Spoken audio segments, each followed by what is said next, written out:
नमस्कार, आप सभी का स्वागत है आपका अपना यूट्यूब चैनल नाद वाटिका पे। आज मैं 18 नंबर प्रैक्टिस सेट डिस्कस करने जा रही हूँ, जिसमें 25 प्रश्न हैं।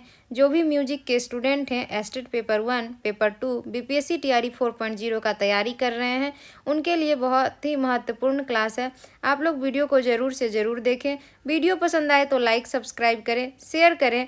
तो चलिए शुरू करते हैं आज का पहला प्रश्न। आज का पहला प्रश्न है, राग का बादी स्वर है। सबसे अधिक लगने वाला स्वर, सबसे कम लगने वाला स्वर, बिल्कुल नहीं लगने वाला स्वर, इनमें से कोई नहीं।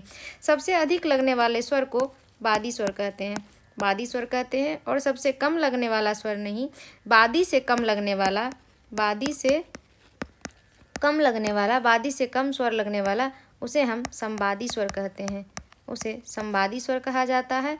और बादी संवादी के अतिरिक्त जो भी स्वर लगते हैं राग में, बादी संवादी के अतिरिक्त जो भी स्वर लगते हैं उसे अनुवादी स्वर कहा जाता है, अनुवादी स्वर कहा जाता है। और एक होता है विवादी स्वर, विवादी स्वर जिसे राग में प्रयोग नहीं किया जाता है, राग में बिल्कुल प्रयोग नहीं किया जाता है, प्रयोग नहीं किया जाता है, उसे विवादी स्वर कहा जाता है। लेकिन कभी कभी राग की सुंदरता बढ़ाने के लिए विवादी स्वर का प्रयोग कर लिया जाता है। तो सबसे ज़्यादा लगने वाले स्वर को बादी स्वर कहते हैं और बादी से कम लगने वाले स्वर को संवादी स्वर कहते हैं। बादी संवादी के अतिरिक्त जो भी स्वर राग में लगते हैं उसे अनुवादी स्वर कहा जाता है और राग में प्रयोग नहीं होने वाले स्वर को विवादी स्वर कहा जाता है। तो बादी स्वर सबसे अधिक लगने वाला स्वर को कहा जाता है। ऑप्शन नंबर ए सही है। दूसरा नंबर प्रश्न है, राग का सरगम गीत क्या दर्शाता है? तो राग का सरगम गीत रागांग, तालांग, लयांग, मात्रांग। तो राग का सरगम गीत जो है वह रागांग को दर्शाता है, रागांग को दर्शाता है कि ये किस अंग का राग है। रागांग से ही पता चलता है कि ये अंग किस अंग का राग है। रागों का वर्गीकरण पद्धति में कुल 30 रागांग माने गए हैं, 30 राग माने गए हैं। तो राग का सरगम गीत क्या दर्शाता है? रागांग दर्शाता है। ऑप्शन नंबर ए सही है। 3 नंबर प्रश्न है, रागों की पहचान किसके द्वारा होती है? स्वर समूह के आधार पर, मात्राओं के आधार पर, जाति के आधार पर, इनमें से कोई नहीं। रागों की पहचान किसके द्वारा होता है? तो स्वर समूह से होता है, स्वर समूह से रागों की पहचान की जाती है। राग के और भी कुछ नियम हैं, जैसे कि कम से कम 5 स्वर लगते हैं। सभी राग में कम से कम 5 स्वर लगते हैं और ज़्यादा से ज़्यादा 7 स्वर का प्रयोग किया जाता है। मध्यम और पंचम एक साथ वर्जित नहीं होते हैं, साथ में वर्जित एक साथ नहीं किया जाता है, वर्जित नहीं होता है। और षड्ज 7 स्वर जो है वो सारे राग में प्रयोग किया जाता है। 12 स्वरों का प्रयोग पीलू राग में होता है, पीलू राग में 12 स्वर का प्रयोग किया जाता है। तो राग की पहचान किससे होती है? तो स्वर समूह से होती है, स्वर समूह से होती है। तो ऑप्शन नंबर ए स्वर समूह सही है। 4 नंबर प्रश्न है, दिलरुबा वाद किस वर्ग वाद के अंतर्गत आता है? दिलरुबा तत्वाद के अंतर्गत आता है। घन वाद में जैसे कि झांझ, मंजीरा, अवनद वाद में तबला, ढोलक, पखावज, मृदंग, ये सारे अवनद वाद हैं। सुशील वाद में हारमोनियम, क्लैरिनेट, शंख, बिगुल, ये सारे हारमोनियम सुशील वाद में आते हैं। दिलरुबा एक तत्वाद है। ऑप्शन नंबर ए सही है। तत्वाद में सितार, सरोद, तानपुरा, इसराज, ये सारे तत्वाद की श्रेणी में आता है। 5 नंबर प्रश्न है, अल्लाह रखा खां किनके पिता थे? जाकिर हुसैन के, अलाउद्दीन खां के, विलायत खां के, नियामत खां के। अल्लाह रखा खां जाकिर हुसैन के पिता हैं, जाकिर हुसैन के पिता हैं। अल्लाह रखा खां एक तबला वादक थे जिनका जन्म हुआ था, अल्लाह रखा खां का जन्म हुआ था 29 अप्रैल 1919 को, 29 अप्रैल 1919 को जम्मू के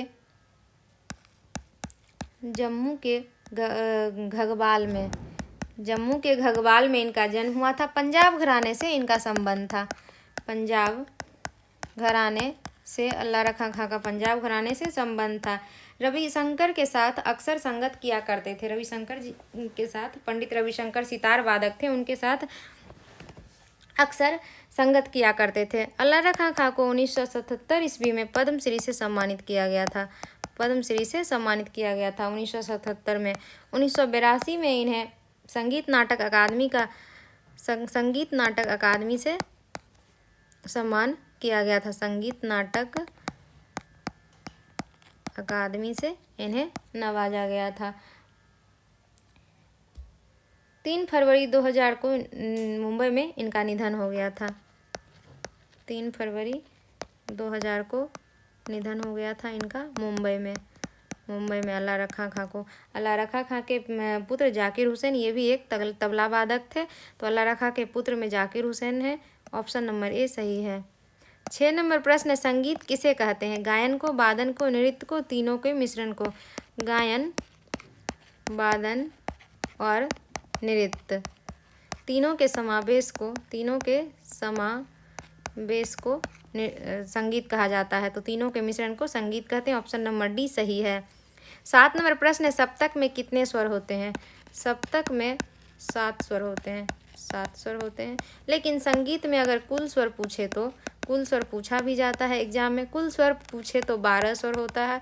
12 स्वर होता है। 12 स्वर में 7 शुद्ध स्वर होते हैं और 5 विकृत स्वर होते हैं। विकृत स्वर 2 प्रकार के होते हैं। एक होता है कोमल स्वर और दूसरा तीव्र स्वर।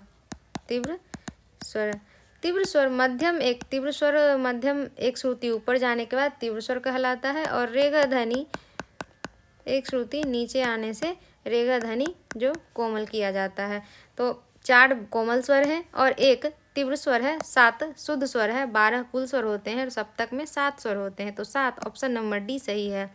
8 नंबर प्रश्न है, भातखंडे स्वर लिपि में शुद्ध स्वर की क्या पहचान होती है? भातखंडे स्वर लिपि पद्धति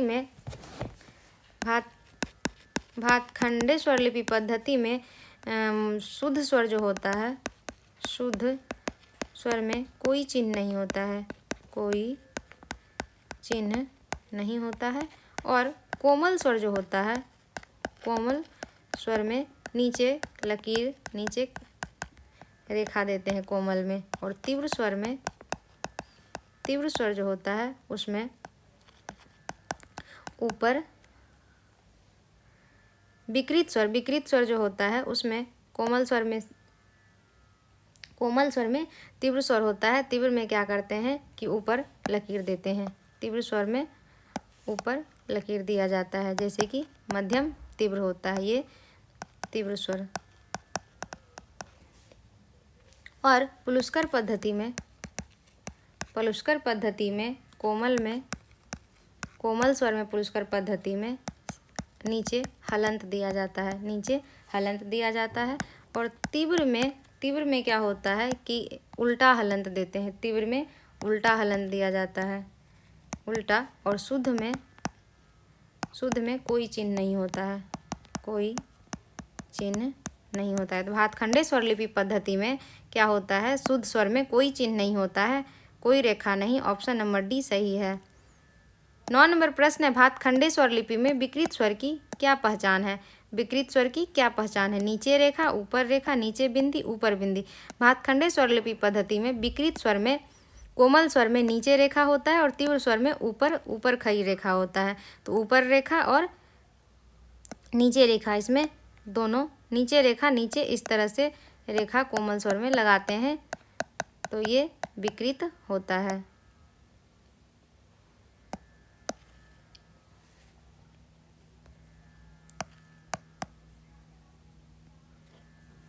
दस नंबर प्रश्न है, अलंकारों का निर्माण कैसे होता है? तो अलंकारों का निर्माण स्वरों से होता है। स्वरों को क्रमबद्ध आरोह अवरोह करना अलंकार कहलाता है। तो अलंकार स्वरों से होता है। 11 नंबर प्रश्न है, गम प ध नि ध म प ध गम किस राग का पकड़ है? तो ये पकड़ जो ये स्वर समूह जो है वो खमाज राग का है। खमाज राग थाट, खमाज आश्रय राग है, खमाज थाट से ही उत्पन्न हुआ है तो ये आश्रय राग कहलाएगा। खमाज थाट का वादी संवादी, खमाज राग का वादी संवादी गंधार और निषाद होता है। गायन समय का बात करें, गायन समय रात्रि का दूसरा पहर, रात्रि के दूसरे पहर में इसे गाया जाता है। जाति इसकी साडव संपूर्ण है, जाति इसकी साडव संपूर्ण है। आरोह में ऋषभ वर्जित होता है, आरोह में ऋषभ वर्जित होता है, इसलिए ऑप्शन नंबर डी खमाज सही है। 12 नंबर प्रश्न है, जमजमा प्रायः किस वाद्य पर बजाते हैं? जमजमा सितार पे बजाते हैं, सितार पे बजाते हैं। सितार पे जमजमा, जमजमा जोर, झाला, जोर, झाला, गत, तोरा, मींड, सूत, बाज, ये सारे सितार पे बजाए जाते हैं तो सितार ऑप्शन। 13 नंबर प्रश्न है, अमजद अली किस वाद्य को बजाते थे? अमजद अली सरोद वादक थे, सरोद वादक थे। इनका जन्म हुआ था 9 अक्टूबर 1945 को ग्वालियर में, ग्वालियर में इनका जन्म हुआ था। इनके पिता हाफिज अली खां, हाफिज अली खां थे। इन्हें 1975 में पद्मश्री से सम्मानित किया गया था, पद्मश्री से सम्मानित किया गया था। 1989 में इन्हें संगीत नाटक अकादमी का, संगीत नाटक अकादमी से इन्हें पुरस्कृत किया गया था। 1989 में इन्हें तानसेन सम्मान दिया गया था, तानसेन सम्मान इन्हें दिया गया था। और 1991 में इन्हें पद्म भूषण दिया गया था और 2001 में पद्म विभूषण से भी सम्मानित किया गया था। 2001 में इतने सारे सम्मान उनको दिया गया था। उन्हें यूनेस्को पुरस्कार मिला था, कला रत्न पुरस्कार मिला था। इनके दो पुत्र थे, अमान अली और अयान अली। अमजद अली खां सरोद वादक थे, ये भी दोनों सरोद वादक थे, सरोद वादक ऑप्शन नंबर सी सही है, सरोद। 14 नंबर प्रश्न है, पंडित रविशंकर किनके शिष्य थे? पंडित रविशंकर उस्ताद अलाउद्दीन खां के शिष्य थे, उस्ताद अलाउद्दीन खां के शिष्य थे। पंडित रविशंकर सितार वादक थे। इनका जन्म जो हुआ था 7 अप्रैल 1920 को वाराणसी में हुआ था। इन्हें भी 1967 में पद्म भूषण मिला था, पद्म भूषण से इन्हें सम्मानित किया गया था। और 1981 में पद्म विभूषण से 1981 में पद्म विभूषण से सम्मानित किया गया था। और 1999 में इन्हें भारत का सर्वोच्च सम्मान भारत रत्न से भी सम्मानित किया गया था, भारत रत्न से सम्मानित किया गया था। इन्हें 5 बार ग्रैमी अवार्ड मिला था, 5 बार ग्रैमी अवार्ड से सम्मानित। इनका विवाह हुआ था अन्नपूर्णा देवी से, इनका विवाह अन्नपूर्णा देवी से हुआ था। इनकी एक पुत्री थी, इनकी 2 पुत्री थी। इनकी एक पुत्री का नाम था अनुष्का शंकर इनकी पुत्री का नाम था। ये भी एक सितार वादक थे। इनकी मृत्यु हो गई थी 11 दिसंबर 2012 को इनकी मृत्यु हो गई थी पंडित रविशंकर का। पंडित रविशंकर किनके शिष्य थे? तो उस्ताद अलाउद्दीन खां के शिष्य थे। उस्ताद अलाउद्दीन खां इनके गुरु थे। ऑप्शन नंबर सी उस्ताद अलाउद्दीन खां सही है। 15 नंबर प्रश्न है, सितार में बाज का तार किस स्वर से मिलाया जाता है? तो सितार में कुल 7 तार होते हैं, सितार में 7 तार होते हैं। पहला तार जिसे बाज का तार कहा जाता है, बाज का तार कहा जाता है, यह तार लोहा का होता है, यह तार जो होता है लोहा का होता है और इसे मंद्र मध्यम से मिलाया जाता है। दूसरा तीसरा तार होता है जोड़ी का तार, जिसे जोड़ी का तार कहा जाता है, यह पीतल का होता है और इसे मंद्र सा से मिलाया जाता है। चौथा तार जो होता है लोहा का होता है, इसे मंद्र पंचम से मिलाया जाता है। पांचवा तार जो होता है वह पीतल का होता है, इसे मंद्र षडज से मिलाया जाता है। छठा तार जो होता है लोहा का होता है, इसे मध्य सा से मिलाया जाता है। मध्य सा से मिलाया जाता है। इसे चिकारी का फर्स्ट तार कहा जाता है। चिकारी का फर्स्ट तार कहा जाता है। सातवां तार जो होता है यह भी लोहा का होता है, इसे तार सा से मिलाया जाता है। ये चिकारी का सेकेंड तार इसे कहा जाता है। तो सितार में बाज का तार किससे मिलाया जाता है? मंद्र मध्यम से। ऑप्शन नंबर सी मंद्र मध्यम सही है। 16 नंबर प्रश्न है, बीना सरिका की बीना का नाम है?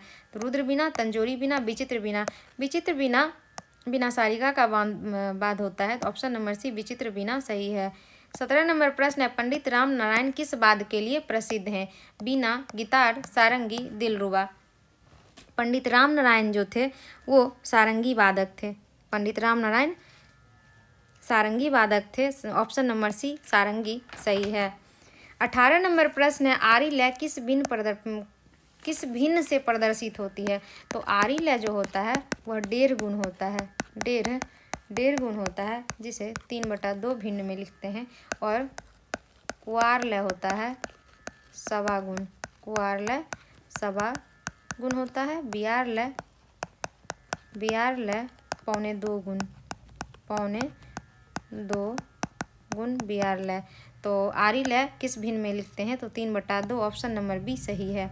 19 नंबर प्रश्न है, तबले में फर्रुखाबाद किसके लिए प्रसिद्ध है? तबले में फर्रुखाबाद कायदा के लिए प्रसिद्ध है। कायदा के लिए प्रसिद्ध है। कायदा, पेशकार या गत तीनों एनसीईआरटी में तीनों दिया गया है कि फर्रुखाबाद घराना तीनों के लिए प्रसिद्ध है, लेकिन कायदा के लिए प्रसिद्ध है फर्रुखाबाद। तबला के मुख्य 6 घराने होते हैं। तबला के मुख्य 6 घराने हैं, जैसे कि दिल्ली, अजरारा, बनारस, लखनऊ, फर्रुखाबाद और एक और घराना है पंजाब घराना। पंजाब घराना स्वतंत्र घराना है। तबला के कुल 6 घराने हैं। तो तबला के फर्रुखाबाद किसके लिए प्रसिद्ध है? कायदा के लिए प्रसिद्ध है। ऑप्शन नंबर ए सही है। 20 नंबर प्रश्न है, तबले में संगीत सम्राट की पदवी किनको प्राप्त थी? अमजद जान थिरकबा को, करामतुल्लाह को, अल्लाह रखा खां को, हबीबुद्दीन खां को। अमजद अहमद जान थिरकबा को संगीत सम्राट की पदवी मिली थी। इनका जन्म हुआ था मुरादाबाद में। 1892 को मुरादाबाद में। मुरादाबाद कहाँ है? मुरादाबाद उत्तर प्रदेश में। इनके शिष्य भी हैं। इनके शिष्य हैं अहमद जान थिरकबा के पंडित जगन्नाथ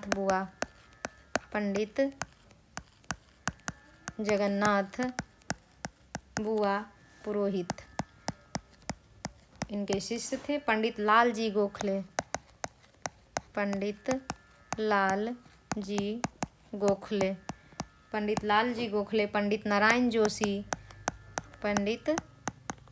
नारायण जोशी इनके शिष्य थे। निखिल घोष, पंडित प्रेम वल्लभ इनके शिष्य थे। 1954 में इन्हें संगीत नाटक अकादमी से सम्मानित किया गया था। संगीत नाटक अकादमी से इन्हें सम्मानित किया गया था, पुरस्कृत किया गया था। और 1970 में पद्म भूषण से सम्मानित किया गया था। अहमद जान थिरकबा के गुरु थे मुनीर खां। गुरु कौन थे इनके? मुनीर खां। अहमद जान थिरकबा का मृत्यु हो गया था 13 जनवरी 1976 को। इनकी लखनऊ में मृत्यु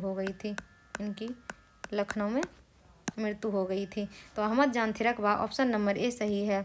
21 नंबर प्रश्न है, रेला किस वाद्य से संबंधित है? रेला कायदा, पेशकार,